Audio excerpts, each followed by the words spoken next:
There's a story in the Gospel of John that most of you have probably heard before. It's about a woman who is committed adultery, and she is being condemned.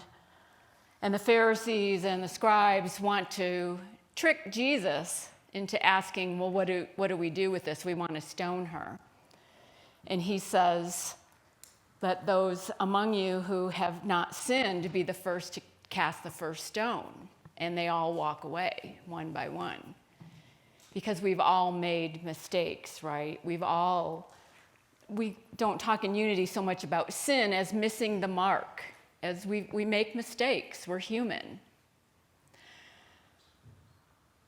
Jesus is in Unity, we talk about Jesus as our way shower, as our brother, as the perfect example of how we want to live a spiritual life. That's why we talk about him, because he has set the example. And in this story, he sets the example by being a stone catcher. He's not the one throwing stones. He's the one catching the stones. He's the one intervening. He's the one standing up for those who are being marginalized, standing up for those who are being hurt, standing up for those who have been othered, who are feeling less than. That's what he does through his whole ministry, is he's the stone catcher, not a stone thrower. And I'll get to that later, where that phrase came from, stone catcher. But think about, in your life, where are you a stone thrower? And where are you a stone catcher? Because in our human wholeness, we are both. We can throw stones when we gossip, or when we talk negatively about someone, or if we talk bad about ourselves. Aren't we throwing stones at ourselves? And when we stand up to it, when we take a stand for what we believe in, aren't we being a stone catcher? And so during this season for nonviolence, we're invited to be more of a stone catcher, to not let harm be caused, to look out for those who are hurt, to have more compassion. The season for nonviolence, which I talked about last week and which started January 30th, has a daily word all its own during these 64 days. And the word this week is dreaming, which I love that, dreaming. To be in a season for nonviolence, to be able to practice that, to do no harm, we have to allow our dreams to come alive. We have to allow our dreams to express themselves. That's the divine in us saying, more of this, more life, more love, more compassion, this dream. And the quote that they use for this time is from Harriet Tubman, who, of course, was an inspiration herself, who escaped slavery, who then went back to the South 13 times to help 70 more friends and family escape slavery. What a truly fearless woman to have done that. And she says this: every great dream begins with the dreamer. Always remember, you have within you the strength, the patience, and the passion to reach for the stars, to change the world. How many of us really believe that? How many of us really do that? That we have that strength, we have that passion to make changes, to be a stone catcher.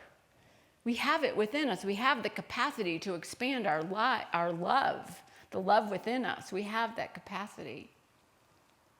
But it's so much easier maybe to live out of fear, to play it safe, to not step out of our comfort zone, to do things the way we've always done them. If you're following the Olympics, Friday night was opening night in Milan. It was amazing.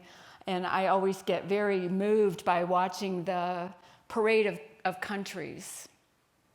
And what an inspiration and what dreamers each one of those athletes are. They started with a dream years ago to be where they are now. And how beautiful that all these countries come together for one purpose, to inspire us, to show us how we can all be together in one place, regardless of where we're from, regardless of who we are, regardless of what country we come from. And the woman that is the president this year is from South Africa. She's a 7-medal Olympic medal winner herself. And she said this in her opening speech: "Let these games be a celebration of what unites us and of everything that makes us human, inspiring us all to be the best we can be together."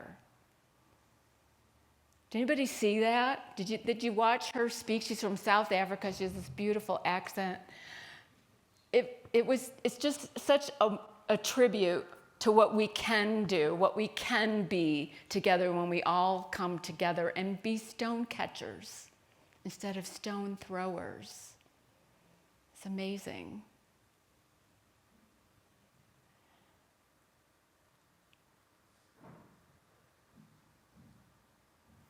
Wednesday morning, I woke up with a terrible, nasty virus. I was laid out for the rest of the week and missed a lot of things, including Friday night. I don't know if a lot of you were here Friday night for the Belonging Project. I'm sorry I missed that. But yesterday I did something I have never done, is I went to Hydrate IV, which is a place where you get an IV, you get infused with vitamins, vitamin C and zinc and magnesium and other nutrients to help your immune system, to replenish your body with the nutrients that it lost from being sick. Because we're going to Hawaii tomorrow, and I needed a jump start. Jump start on that immunity kicking in. So I'm not hugging anyone in case, out there, sorry. But thinking about this infusion, fast track the vitamins, fast track what my body needs. I think we need an infusion of love in this country. I think we need an infusion of kindness. I think we need an infusion of compassion. There's so much going on in our country right now, and if we choose to look at that, I'm saying the negative stuff, it can really weigh us down. But if we had an infusion of love, we could be those stone catchers.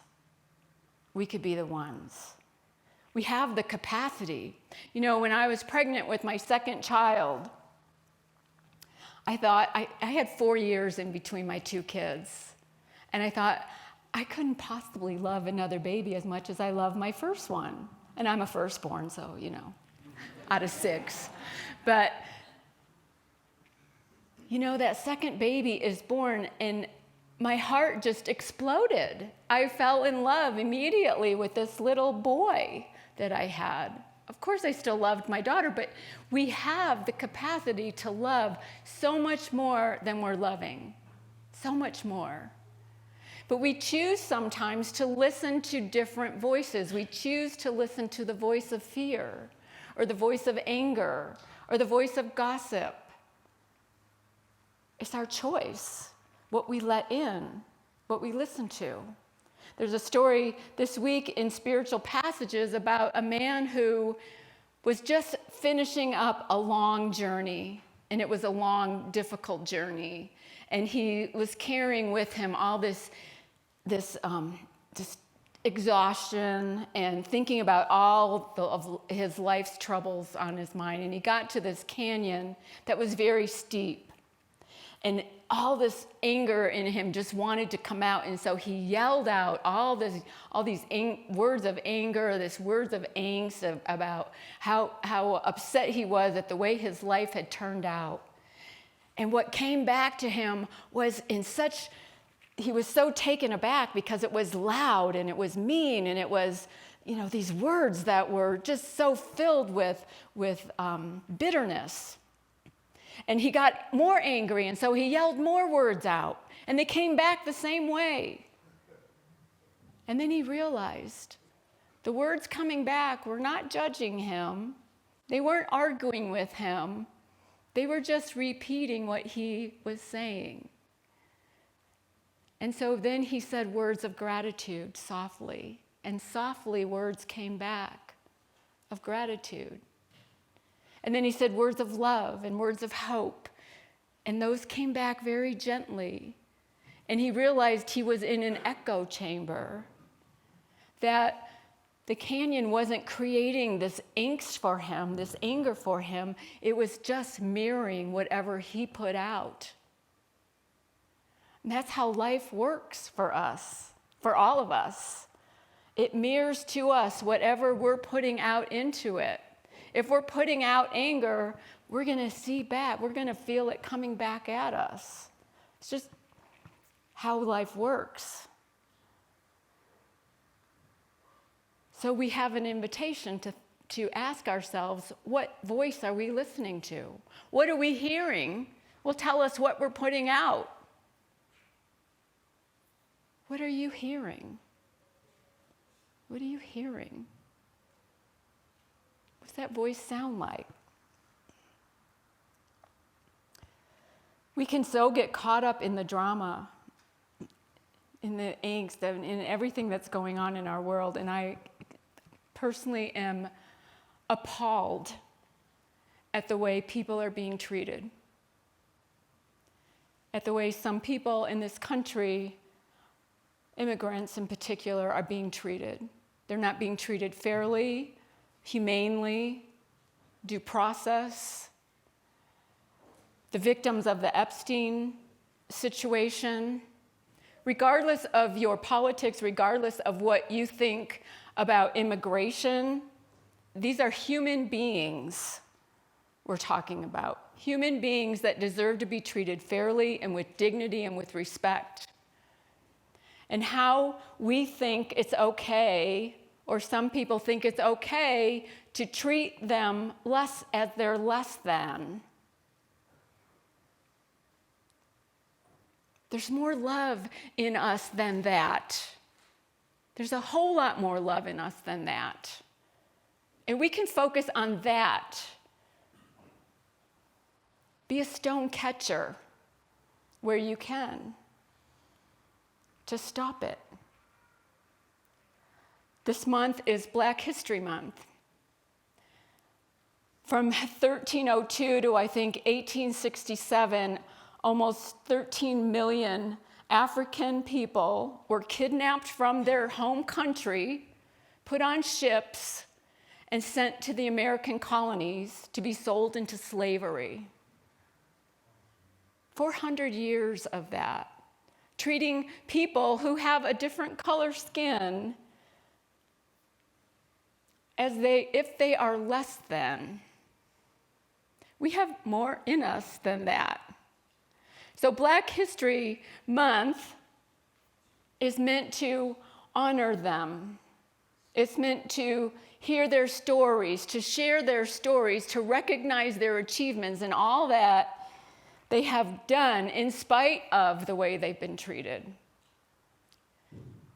And so that's why we talk about it here, because here at Columbine, here in Unity, we teach oneness.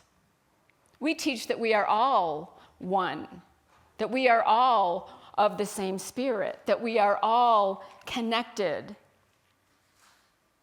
and we all deserve the same fair, equal treatment. I mean, we don't always get it. I think I missed a quote by, let's go to Maya Angelou, who's a Unity student for years. She says this: won't it be wonderful when Black history and Native American history and Jewish history and all of U.S. history is taught from one book, just U.S. history. Because these Black Americans are part of our story. They're part of our history. They're part of our culture. What would love do? Love would honor that. Love would see the connection. I don't know what's going on with the light. Something's like, I don't know what it's telling me. I'm not going to put any meaning into that. Hopeton's got it. Okay. There's a beautiful quote by a 15th century monk. Now let's put that one up because I forgot about that one. Love is a mighty power, a great and complete good. Love alone lightens every burden and makes rough places smooth. It bears every hardship as though it were nothing and renders all bitterness sweet and acceptable. Nothing is sweeter than love, nothing stronger, higher, nothing more fulfilling in heaven or earth, for love is born of God. Love flies, runs, and leaps for joy. It is free and unrestrained. Love knows no limits, but ardently transcends all bounds. Love sees nothing as impossible, for it feels able to achieve all things. Isn't that a great definition of love from a 15th century monk? Love sees nothing as impossible. We have this capacity to love. We have in unity what we call the 12 powers, and one of them is the power of love, our ability to unite and unify and bring together and to focus and to attract ourselves to. We can use that capacity, we can expand that capacity to honor all people. All people deserve that. Even the people that we think we're seeing harming others deserve it too, which could be a stretch maybe sometimes to have to think that way. I'm talking all people. Everyone is included. There's a seat for everyone at the table. It's a tough lesson, tough to hold sometimes. So in honor of Black History Month, I want to talk about a man who I find really very inspiring. And I've talked about him before. He's an American lawyer.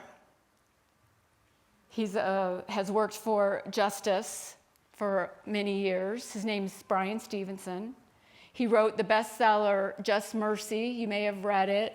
You may have seen the movie with Michael B. Jordan, I think came out maybe in 2019. Fantastic movie, fantastic book about Bryan's defense of a man on death row who was wrongly convicted. Walter McMillan, I think is the name. I don't know if I have that right, if anybody knows for sure. Bryan is also the founder of the Equal Justice Initiative. Among many, many, many other things, he has devoted his life to helping people who have been marginalized. He has been able to help overturn convictions of people on death row, over 140 people who were wrongly convicted, and just an incredible human being. He was his interview with, he was on a podcast with Mel Robbins, and she replayed it last week because she thinks this is a time when we need to listen to people who have hope, who can instill hope. And it was a beautiful podcast I watched it. I don't usually watch them, I usually listen, but it was amazing, and I'm spellbound every time I'm listening to Bryan Stevenson. And he tells a story in this podcast about a man who he was trying to help, who was on death row, and the man was mentally disabled, and he stuttered, and he was not able to help him. And the night before he was to be executed, he called Bryan on the phone, and he was trying to tell Bryan how much he was trying to thank him, but he was stuttering and he was going, I, and he couldn't get the words out. And Bryan said that listening to this man's stutter reminded him of a story from when he himself was an 8 or 9-year-old boy. And they had just left a church service. He was with his mom, and he was with a few other boys, and one of the boys in the group was stuttering, and the other boys were laughing at him. And Bryan's mom witnessed this, and Bryan's mom pulled him aside by the arm and said, "Bryan, you know that's not the way we behave. We don't laugh at people." And he tried to make excuses. Oh, I wasn't laughing. I was thinking about something else. And Brian's mom said, "You're going to go up to that boy and you're going to apologize." 8 or 9-year-old boy, like, apologize. So and his mom, "And you're not just going to apologize, you're going to give him a hug." And he's like, oh, mortified. To go give this boy a hug and apologize. And then she grabbed him one more time, "And you're going to tell him you love him." And Brian was, like, but he's got to do what his mama says. So he walks over to the boy and, very quickly just says, "I'm sorry," grabs him, trying to give him a manly hug like he had thought manly hugs would be, just very quick, and pat him on the back. And this other little boy held on for dear life. He needed to be seen. He needed to be heard. He needed to be loved. And Brian said, "I love you," very, quick. And the boy said, "I love you too." And they just held each other for a few moments. It's a beautiful story. And then Brian said, and then he went back to this man on death row trying to get these words out over the phone. And the man is saying, and then he says, "I love you, Brian." His final words. He was executed the next morning. And Brian said, that's why I do this work, to help people like that,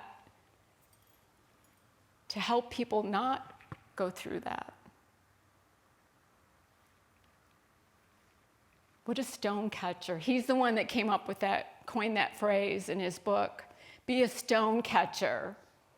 Stand up for people who are being hurt, who are being made small, who are being marginalized or othered. Walk away from the gossip. Whatever you need to do, whatever works for you. It's a lovely chime.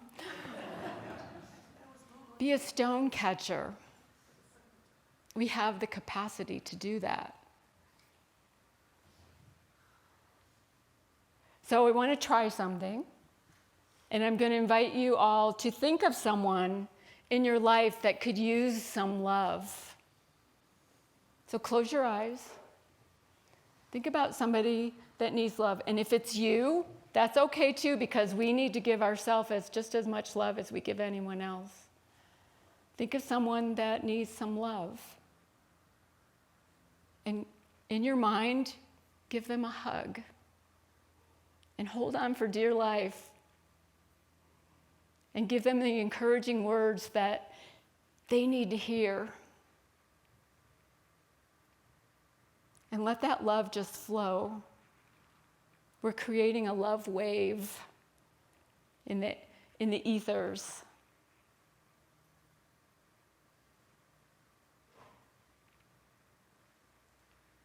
And you can open your eyes now.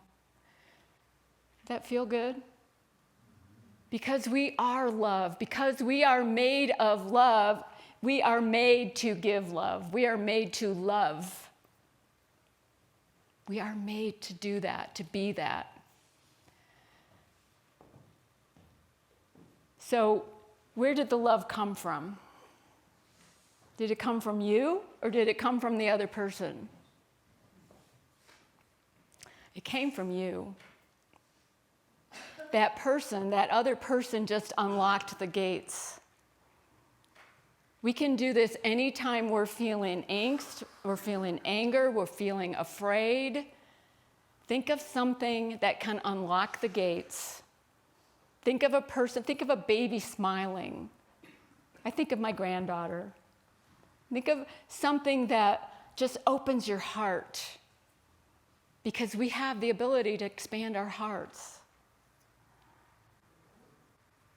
We can change the world by doing that. If we just remember who we are, we're this love itself. So I want you to, maybe this will be uncomfortable.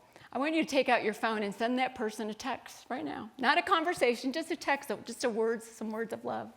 we're going to take a minute while everybody sends a text to, and if that person is not in your contacts, or if it's you, that's okay. Send somebody else a short message. Just I love you, or thinking about you, and let's just create this wave of love going outside this building and into the phones of whoever all these people are that you thought about.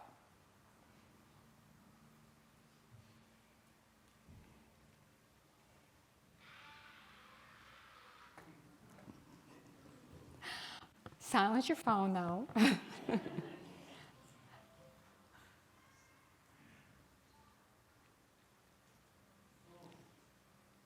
Doesn't that feel good? Think about how you would feel to get unexpectedly just some text message from someone that says, I love you, or I'm thinking about you, or I hope you're having a great day. That can change the world. We can do this. It's so simple. It's so easy. My husband is really good at this, with just sending text messages to people, thinking about you, opening conversations, letting people know that they matter and that they're seen and that they're heard is so important. And in this way, we're not being stone throwers. We're being stone catchers. Whatever that person had going on in their day at that moment when they got that text, you disrupted it with goodness, with love, with kindness, with well wishes, with blessings. We could be that kind of a disruptor to people, a stone catcher. So this week, think about how you can be more of a stone catcher. How can you help and expand your heart and be in this place of just unconditional love? This is what the movie said on Friday, that we live in a field of it, but we don't realize it. And if we could just give it to ourselves, it would change the world. And then we send it out. So this week, send it out. Valentine's Day, Saturday, after all, so send it out. Namaste. Peace be with you.